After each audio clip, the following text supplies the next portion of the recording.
এই দেখো দুই ভাই বোন এখন বসে কেক খাচ্ছে, খেতে গিয়ে দেখো মারামারি। এইরকম কারোর বাড়ি বাচ্চা করে?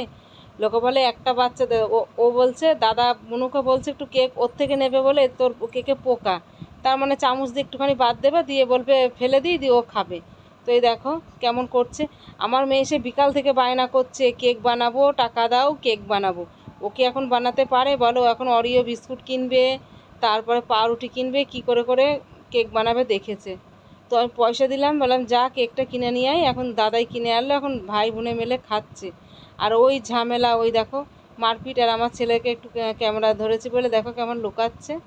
আর আমার মেয়ের ওইসব কোনো ব্যাপারই না ওর। তো এই দেখো কেক খাচ্ছে আর গান করছে আর নাচ করছে, কি খুশি কেকটা পেয়ে। আর আমি চাটা খেয়ে বসে আছি, ভাবলাম তোমাদের সঙ্গে একটু গল্প করবো, তো সে দেরিই হয়ে গেল গল্প করতে। আমি বলছি একটু বসে খা, বসে খা। তা নয় তো সে নেচেই যাচ্ছে, নেচেই যাচ্ছে, নেচে নেচে খাচ্ছে। এবার যদি পড়ে যায় সে কি আর খেতে পারবে? খাবে তো কিছুই না, সবই নষ্ট। হ্যালো গাইস, কেমন আছো বলো তোমরা সবাই? আশা করি অনেক ভালো আছো। আর আমার ব্লগে তোমাদের অনেক অনেক স্বাগত, অনেক অনেক ভালোবাসা।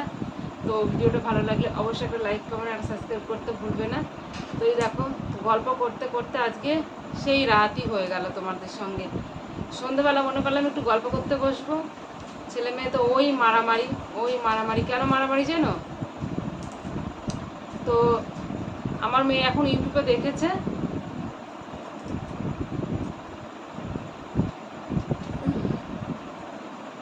আমার মেয়ে ইউটিউবে দেখেছে যে কেক বানাবে, অরিও বিস্কুট দিয়ে পাউরুটি দিয়ে কেক বানাবে। এখন ও পারে বলো? তো বায়না করে যখন পয়সা দাও কেক আনবো, অরিও বিস্কুট আনবো, কেক বানাবো, তো দেওয়া হয়নি। তো তারপরে আমি বললাম যে তোর বানাতে হবে না, পয়সা দিচ্ছি গিয়ে কিনে আনগা। সেই কেকটা কিনে নিয়ে আসলো, এনে যে খেতে বসেছে, ওই মারামারি। সে কেক তো খেলেও না, বাড়ির মধ্যে ফেনা করে এইভাবে রেখে দিল। তারপরে মারামারি তো থামালাম, থামি টামি নিয়ে মেয়েটাকে খাইয়ে দিলাম। খাইয়ে দিয়ে এই বিছানাটা তো সে কী অবস্থা করেছিল, বই খাতা কাগজ কুচি হ্যাড্ডা ব্যাড্ডা করে। যা আমি একটু ছাদে গিয়ে বসেছি, ওখানে গিয়ে আমাকে টেনে আনলো। তারপরে আসলাম, এসে নিয়ে ওকে আগে বললাম চ তোকে আগে খাইয়ে দিই। ওকে খাইয়ে দিয়ে ওর ঠাম্মার কাছে পাঠিয়ে দিয়ে বিছানাটা একটু ঝাড়লাম, ঝেড়ে পরিষ্কার করলাম, সব জামা কাপড়গুলো গুছালাম, পরিষ্কার করলাম। করে এই দেখো এখন আমি ভাবছি মশারিটা টাঙাবো, কেননা এত মশা। আর দেখছি কদিন ধরে মাঝে মাঝে কারেন্ট চলে যাচ্ছে, কারেন্ট চলে গেলে বুঝতেই পারছো, আর ঘুমটাও নষ্ট হয়। মশারি তো খাই, ঘুমটাও নষ্ট হয়। ওই জন্য আমি ভাবছি ওকে খাই দিয়ে, তো ঘুমিয়ে গেছে। এবার আমি করি কি, এই মশারিটা টাঙাবো, টাঙিয়ে নিয়ে তারপর ওকে এই ঘরে নিয়ে আসবো। মশারি না টাঙালে ঘুম আসে না, আর ও সে ছটপট ছটপট করে।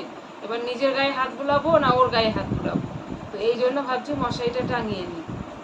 উফ বাবা। তারপর আমিও খেয়ে নিয়েছি, ভাত খেয়ে নিয়েছি সকাল সকাল। আজকে আমাদের নিরামিষ, কালকে আবার ভাদ্র মাসের প্রথম শনিবার।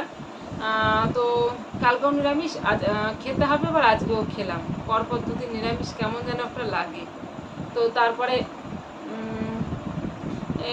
এই যে খাওয়া দাওয়া হয়ে গেছে, এবার শোবো। মশারিটা টাঙিয়ে নিয়ে শোবো না, ওকে নিয়ে আনবো, এনে একটু লাইভে বসবো, তো তারপরে শোবো। বন্ধুদের সঙ্গে একটু লাইভে গল্প না করলে তো ভালো লাগে না। তো যাই হোক বন্ধুরা, সবাই ভালো থেকো, সুস্থ থেকো। আর বাকি গল্প নেক্সট ব্লগে হবে, অনেক অনেক গল্প। তো যাই আমার কাজগুলো সেরে নিই, নাই তো আমার লাইভ করতে আবার দেরি হয়ে যাবে। তো বাই, গুড নাইট।